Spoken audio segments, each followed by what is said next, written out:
BZ Ponzi સ્કીમમાં 6,000 crore રૂપિયાનું ફૂલીકું કરનાર ભૂપેન્દ્રસિંહ ઝાલાના 7 દિવસના રિમાન્ડ મંજૂર। મહત્વપૂર્ણ વિકાસમાં 6,000 કરોડના BZ પોન્ઝી સ્કીમના માસ્ટરમાઇન્ડ ભૂપેન્દ્રસિંહ ઝાલાને કોર્ટ દ્વારા 7 દિવસના રિમાન્ડ મંજૂર કરવામાં આવ્યા છે।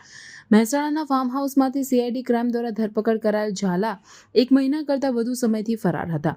CID ક્રાઇમની તપાસમાં ખુલ્યું કે ઝાલા BZ ફાઇનાન્શિયલ સર્વિસીસ દ્વારા વિશાળ પોન્ઝી સ્કીમ ચલાવી રહ્યા હતા, જેમાં રોકાણકારોને ઊંચા વળતરની ખાતરી આપવામાં આવી હતી। આ સ્કીમે હજારો લોકોને છેતર્યા, જેના કારણે મોટા આર્થિક નુકસાન થયું। પૂછપરછ દરમિયાન જાણવા મળ્યું કે મહેસાણામાં ઝાલાને આશરો આપનાર કિરણ ચૌહાણના રાજકીય કનેક્શન છે, જે હવે તપાસ હેઠળ છે। સત્તાવાળાઓ ચૌહાણની સંડોવણી અને ઝાલાને ફરાર દરમિયાન મદદ કરવાના સંભવિત ભૂમિકા અંગે તપાસ કરી રહ્યા છે। રિમાન્ડનો સમયગાળો CID માટે પોન્ઝી સ્કીમ વિશે વધુ વિગતો જાણવા માટે મહત્વપૂર્ણ છે, જેમાં નાણાકીય વ્યવહારો અને સંડોવાયેલા વ્યક્તિઓના નેટવર્કનો સમાવેશ થાય છે।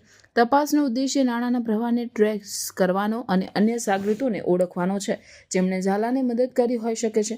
આ હાઈ પ્રોફાઇલ કેસે મોટા ધ્યાન ખેંચ્યું છે, જે ભવિષ્યમાં આવા વિશાળ આર્થિક છેતરપિંડીને રોકવા માટે કડક પગલાંની જરૂરિયાતને હાઇલાઇટ કરે છે।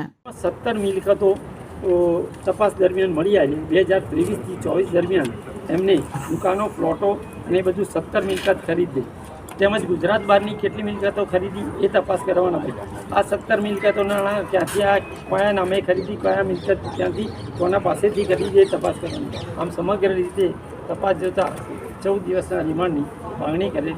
નામદાર કોર્ટે બંને પક્ષકારોને સાંભળી આવતા શનિવાર 4 વાગ્યા સુધીના રિમાન્ડ આપેલા।